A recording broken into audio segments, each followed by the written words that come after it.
Notre invité Jean-Marie Le Guen, bonjour. Bonjour. Ministre des Relations avec le Parlement. Serge Atlaoui, Sabine, son épouse, était avec nous en direct sur RMC et sur BFM TV. La France avertit l'Indonésie que l'exécution de Serge Atlaoui ne serait pas sans conséquences sur les relations entre les deux pays. Mais que peut dire François Hollande aujourd'hui? L'action diplomatique de la France est très intense depuis des semaines et des mois. L'Indonésie est un grand pays. Un pays qui peut être par ailleurs comme d'autres susceptible et donc il faut agir avec détermination mais avec sens de la diplomatie. Mais comment? C'est-à-dire que François Hollande passe un coup de fil à son homologue indonésien?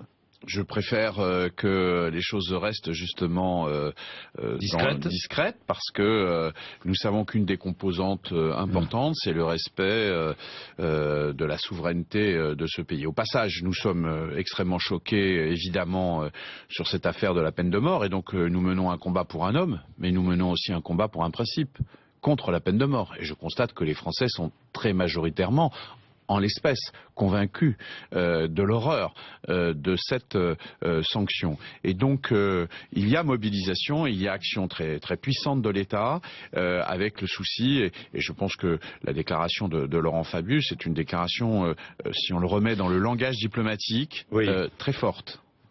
Jean-Marie Le Guen, les migrants. On va beaucoup en parler demain avec ce sommet des chefs d'État et de gouvernement européens. Est-ce que l'Europe doit s'engager plus pour secourir les migrants? Est-ce qu'on doit aller jusqu'à imposer des quotas de migrants en Europe?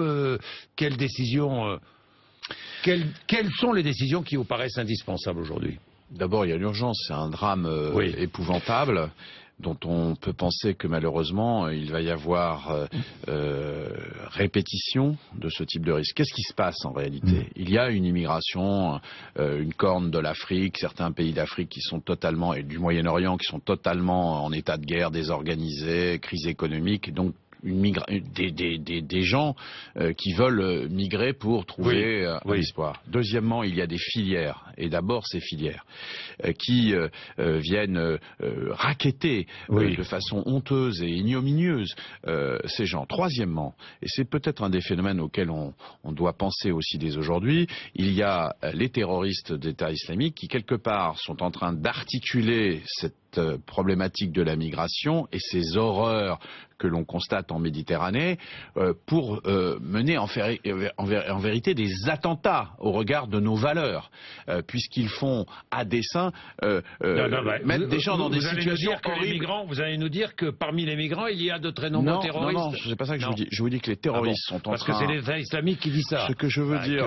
Non, mais ça, oui, il y a cet aspect-là des choses qu'il faut regarder, mais il y a surtout la volonté de l'État islamique de mettre en place ces provocations insupportables, immondes. C'est-à-dire qu'il pousse en quelque sorte les migrations à aller dans des conditions. Qui pousse les migrations. Je dis que pour partie, cette question se pose.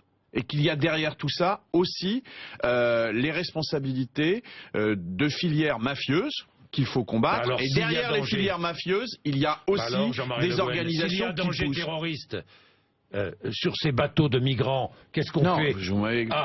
Vous m'avez compris. Je veux dire par là que la migration dans des conditions horribles, c'est-à-dire le fait de pousser des gens à aller vers des naufrages massifs, est aussi organisé ou facilité par des organisations, par l'organisation terroriste. Vous me comprenez ce que je veux dire? C'est-à-dire qu'il s'agit de créer une réalité humaine inacceptable en Méditerranée pour nous violenter au niveau même de nos valeurs, de notre morale qui est celle de l'humanisme. Donc il faut prendre ce que je veux dire par là, pas pour critiquer des gens qui ne méritent pas. Critiquer qui? Non, ce que je veux dire, c'est... Je voulais dire par là, c'est pas pour dénoncer l'État islamique, c'est pour prendre la mesure de l'ampleur. Oui, c'est ce que j'allais dire. C'est trop évident. Mais c'est pour prendre la mesure du problème qui est devant nous. Et c'est pourquoi je me félicite de la mobilisation de François Hollande et Mathieu Remzi, les ça choses fait arrivent. des mois, mais pardon, ça fait des mois que ça dure, vous le savez bien. Non, pas de la même façon. Là, on est devant une autre... Il y a des problèmes de migration qui existent depuis des mois et des années. On a réduit les moyens. Non, on est passé à un autre dispositif. On est passé à un autre dispositif, qui est le fameux dispositif Frontex par rapport à ce qu'était Mare Nostrum, parce que la solution, c'est évidemment s'il y a des gens qui peuvent bénéficier du droit d'asile. Regarder leur dossier et leur donner. Mais il n'y a pas d'issue, évidemment, dans une migration de masse. Quelles sont les solutions? Alors, l'urgence, je vous l'ai dit. La première des choses, c'est qu'il faut pouvoir secourir des gens. La deuxième des choses, c'est lutter contre les filières, y compris avec des interventions où, par exemple, on se donne les moyens de supprimer les bateaux qui sont à disposition de ces filières. On détruit les bateaux qui transportent les migrants. Exactement. Troisièmement, il faut faire de la coopération avec les pays d'origine et les pays de passage. Il y a un certain nombre de choses qui sont possibles. Bientôt, il y aura... Quelle coopération avec la Libye? Non, avec certains pays, par exemple le Niger. Le Niger, nous sommes en train de travailler, l'Europe, la France, à avoir des procédures de coopération qui limitent à la fois le passage et l'immigration de ces personnes. C'est possible de le faire, il faut le faire. Et enfin, il faut installer une solidarité entre les pays européens de façon à ce que l'Italie ne soit pas la seule. Est-ce que nous devons accueillir des migrants sur le sol français? Il y a un certain nombre de migrants qui peuvent être accueillis s'ils peuvent bénéficier du droit d'asile, et de ce point de vue, il faut aller en amont vérifier qu'ils ont chaque pays d'Europe doit accueillir un certain nombre de migrants, si je comprends bien. Non, le droit d'asile est un droit reconnu par le droit international depuis toujours. Pour bénéficier du droit d'asile, il faut un certain nombre de conditions, c'est-à-dire c'est des conditions qui sont différentes de l'immigration économique. Nous ne pouvons pas, pour dire les choses, il n'est pas possible de recevoir de l'immigration économique. Ce n'est pas la politique de la France, ce n'est pas la politique des pays européens, sauf certains parlent de quotas qu'on pourrait imposer aux pays européens. Alors après, il y a une discussion un certain nombre non, mais ça c'est pour les migrants. ressortissants du droit d'asile. Mais encore une fois, je ne crois pas qu'il soit tenable longtemps d'accueillir sur le territoire européen des personnes qui seraient des immigrants économiques et qui ne seraient pas désirés par les pays. S'il y a des pays... Alors on en fait quoi? On les renvoie? Mais il s'agit effectivement de prévoir... On les renvoie chez eux? Mais évidemment. C'est la politique que nous menons en France. Les immigrants économiques qui ne peuvent pas et qui ne... C'est ce que dit le Front National, qui dit l'Europe doit organiser le retour des migrants dans leur pays. Non mais attendez, le Front National ne dit pas que ça. Il dit ça. Non, le Front National dit autre chose, dit il veut sortir de Schengen. C'est-à-dire que le Front National, puisque vous en parlez, il propose tout simplement de démanteler la capacité collective que nous avons de traiter les sujets. Donc le Front National met en place et propose une politique qui serait à l'inverse des intérêts nationaux. Une fois de plus, j'allais dire. Là, en l'occurrence, il s'agit, nous n'avons pas, ni le droit, ni l'intention d'accepter de l'immigration économique que nous ne désirons pas. C'est la position de la France, elle est de renvoyer ceux qui ne sont pas qui ne peuvent pas bénéficier du droit d'asile. Et pour être encore plus clair, nous voulons, et vous savez qu'il y a une loi au Parlement en ce moment qui réforme le droit d'asile de façon à ce que celui-ci puisse être obtenu de façon plus rapide et qu'il n'y ait pas ce que nous constatons, c'est-à-dire beaucoup de gens qui sont dans une situation intermédiaire, qui prétendent bénéficier du droit d'asile alors qu'en fait ils n'en ont pas et qui restent sur le territoire national pendant des mois et qui sont dans l'incertitude de leurs droits. Et ceux qui bénéficient réellement du droit d'asile ne sont pas accueillis comme il le faudrait. Donc nous avons une réforme du droit d'asile très importante, mais évidemment la position de la France, ce n'est pas d'accepter une immigration économique. C'est la position très traditionnelle que nous avons depuis des années dans ce pays et sur laquelle nous ne souhaitons pas et nous ne pouvons pas revenir. Jean-Marie Le Guen, juste une parenthèse. Ce qui n'a rien à voir avec l'urgence humanitaire que l'on peut traiter. Jean-Marie Le Guen, juste une petite parenthèse concernant Marine Le Pen. Parmi les 100 personnes les plus influentes dans le monde, on l'a vu hier soir à New York, Time Magazine, est-ce que vous vous sentez honoré? Non, pas vraiment, non. Pas vraiment. Je trouve d'abord que Time Magazine ne devrait pas être très honoré. C'est vrai? Je pense, oui. Pourquoi? Elle ne représente pas la France, mal Non, ça c'est sûr qu'elle ne représente pas la France, oui. Bien, Jean-Marie Le Guen, réforme du dialogue social, avec ce projet de loi aujourd'hui, ce projet de loi qui prend plusieurs formes. Hein. On va parler de la prime d'activité, si vous voulez, pour commencer, parce qu'il y a eu un peu cafouillage. Est-ce que les étudiants et les apprentis pourront toucher cette prime d'activité ? Bon, alors d'abord cette prime d'activité et ce texte de loi avec d'autres dispositions dont on parlera ensuite, c'est un texte de loi exemplaire en termes, c'est une grande loi sociale et c'est une grande loi de modernisation de notre pays. C'est donc un élément très important. Lorsque certains s'interrogent sur ce que fait la gauche au gouvernement, voilà une loi qui va simplifier, clarifier, améliorer la situation des représentants syndicaux, permettre de la consolidation ou des avancées sociales très importantes. Alors quelles sont-elles? La prime d'activité, c'est d'abord une action pour faciliter le retour vers l'emploi de Français qui bénéficient de ce qu'on appelle l'ancien RSA activité, mais qui est amélioré et qui permet le retour vers l'emploi de personnes très précaires, très éloignées de l'emploi, qui commencent à avoir des boulots qui sont des boulots à temps partiel ou des boulots très mal rémunérés. Et ce mouvement de la prime d'activité accompagne et rémunère l'activité. Moins de 1 400 € net par mois, on touche la prime. Voilà. Alors après, 1 400 €. Voilà, débat, c'est la question que vous avez posée. Est-ce que les moins de 25 ans sont touchés? La réponse est oui. Et ça, c'est une avancée nouvelle. Voilà.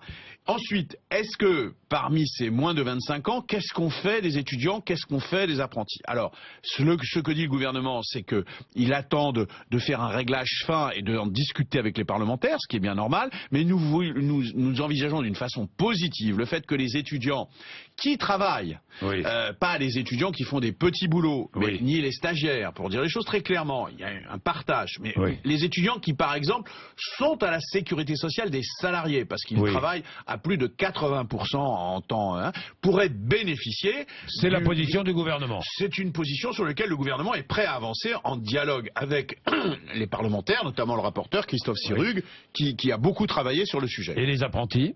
Les apprentis, ça peut être une démarche à peu près similaire. Là encore, il y a des réglages fins, qui ça la concerne, dans quelles conditions, une partie des étudiants, etc. une partie des apprentis. Exactement. C'est ça, la position du gouvernement. Absolument. Bien. Elle est favorable à l'étude et donc vraisemblablement à la concrétisation de cela. En ce qui concerne la réforme du dialogue social, je voudrais m'intéresser aux TPE-PME, parce que c'est le cœur du problème aujourd'hui. L'un des cœurs du problème économique rencontré par la France. Les salariés des petites entreprises devront élire tous les 4 ans des représentants, si j'ai bien compris, des représentants qui les représenteront dans des commissions régionales. Commissions dans lesquelles, dans les entreprises. Dans les entreprises régionales, dans lesquelles siégeront aussi des représentants du patronat. On est bien d'accord. C'est une avancée. Ça veut dire c'est une avancée. Cela veut dire, il s'agit de quoi faire? Est-ce qu'il s'agit d'organiser des comités d'entreprise dans les PME? Non. Est-ce qu'il s'agit de quoi s'agit-il? Il s'agit de favoriser dans tout l'écosystème des PME, des TPE, à la fois un dialogue où on améliore. Les technocrates disent la compétitivité hors coût, c'est-à-dire tout simplement le fait qu'avec un dialogue social facilité, mais aussi un environnement économique et une compréhension de l'environnement économique par les salariés, il y a une meilleure ambiance au travail, pour dire un meilleur dialogue social, de façon à être plus actif, plus compétitif. Le dialogue social, dans une TPE, il est établi entre le patron et le salarié. Oui, ils travaillent ensemble. J'entends, mais il n'est pas inutile que le patron connaisse, par exemple, ce qu'il ne connaît pas toujours, tous les droits que lui donne l'environnement économique, sur la formation des salariés, sur les capacités d'aide qu'il peut avoir. Voilà. Et donc il y a un accompagnement et du côté des salariés et du côté des patrons pour que le dialogue social soit le plus fructueux et en fait l'atmosphère en quelque sorte au travail soit la plus positive. Voilà l'ambition qui n'est pas une ambition dogmatique. Il ne s'agit pas d'imposer un dialogue syndical. Pas de réforme du code du travail. Tout ça réforme le code du travail. Oui, d'accord, mais pas de réforme sur l'embauche, sur la peur d'embauche, la peur d'embaucher, par exemple, la peur d'embaucher, qui touche tous les patrons de PME, de TPE notamment. Oui, mais alors, justement, il y a... non, mais il peut y avoir des appréhensions. Je crois que les patrons les embauchent quand il y a effectivement une demande et ils savent aussi qu'ils ont besoin d'avoir... Mais ils ont peur d'embaucher parce qu'ils ne savent pas comment se séparer ensuite. Parfois, il y a une question qui se pose. Alors, on est en train de travailler là-dessus, y compris soit dans le texte de dite loi Rebsamen, soit aussi dans le texte de la loi Macron qui avance de façon un peu parallèle. Vous avez vu qu'il y a eu introduit dans la réforme Macron une réforme des prud'hommes. maximum pour Oui, pour aller simplifier, plus vite. clarifier et stabiliser le droit. Oui. Et je pense que nous pouvons réfléchir à aller plus loin encore, dans la stabilisation du droit. plus de flexibilité.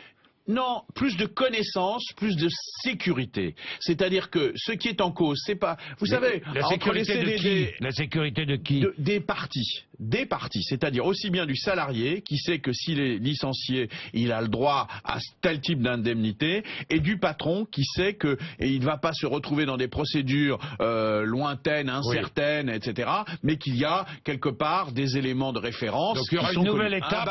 Il y aura une nouvelle permet... étape dans la réforme du droit du travail sur ce terrain-là. On avance en même temps dans la loi Macron et dans la loi Rebsamen.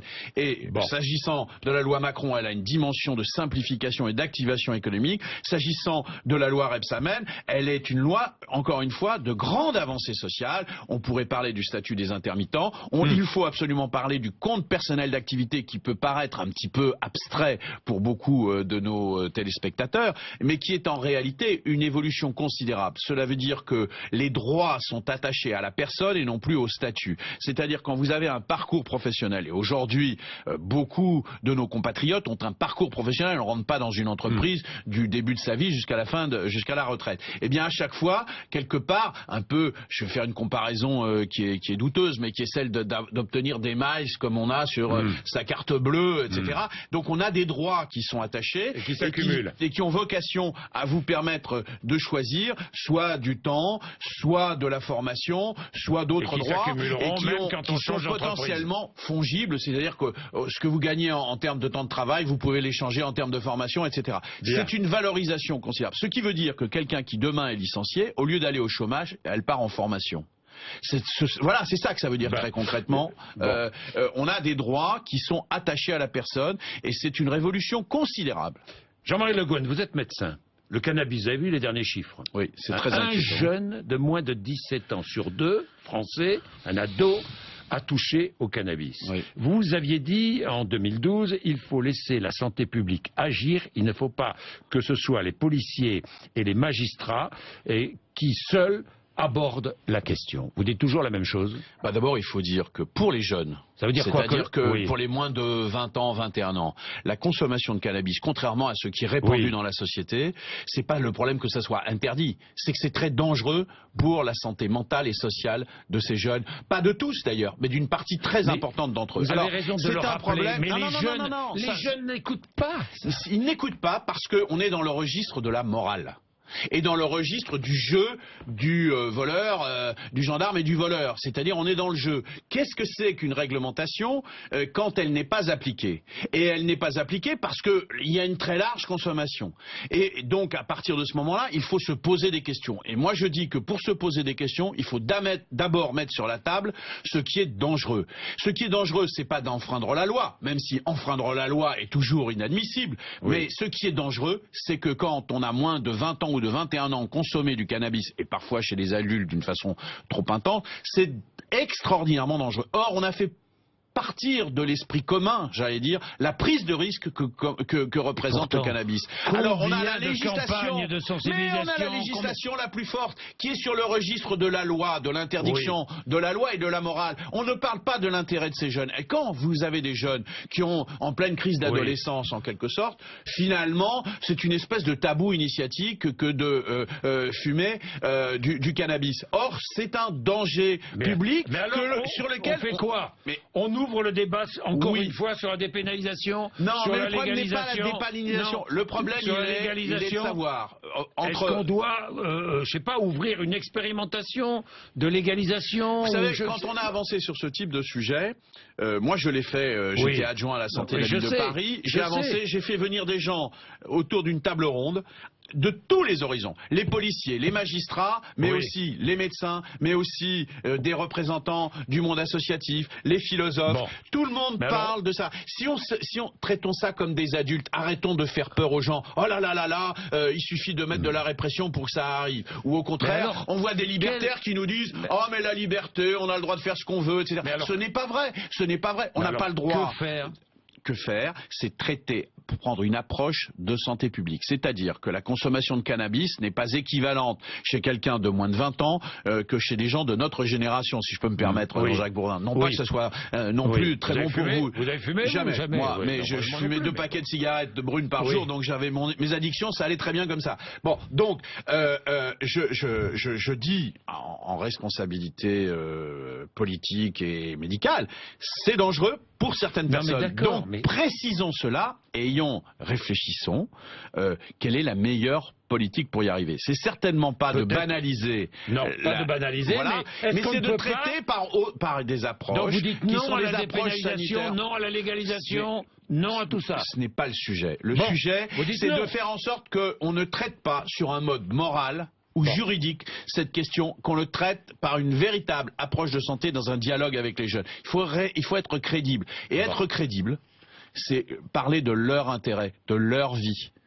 C'est aussi dire aux parents qu'il y a des chances considérables pour que, où qu'ils soient sur le territoire national, leur enfant soit confronté à une offre de ce type. Et qu'il faut dialoguer avec eux, pas être dans l'interdiction, pas être dans la peur. Il faut savoir, j'allais dire, sortir de ce domaine. Et parfois, s'il y a eu consommation, il faut pouvoir revenir en arrière. Pour ça, il faut un dialogue. Il ne faut pas que la peur s'installe. Il ne faut pas que la condamnation morale s'installe. Il faut que ce soit une éducation. Une éducation. 2 questions. Réponse très brève, s'il vous plaît. L'interview de Bachar al-Assad. Vous, journaliste, vous y seriez allé? Non, parce que c'est une instrumentalisation de Bachar el-Assad, évidemment. C'est un jeu de Bachar el-Assad. Tout le monde sait ce que... Et puis en plus, on n'a pas posé les questions qu'il fallait à Bachar el-Assad. Je suis tenté d'ailleurs qu'il apporte les réponses. Non. Ah bon? En tout cas, on n'a pas... Quand il nous dit...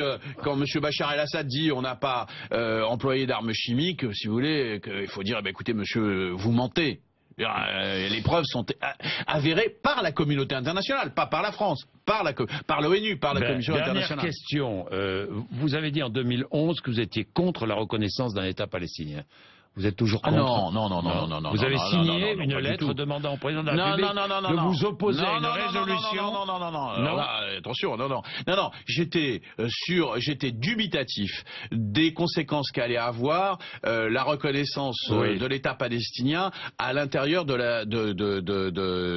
la structure de la Commission des droits de l'homme au plan international, etc. Et à l'ONU.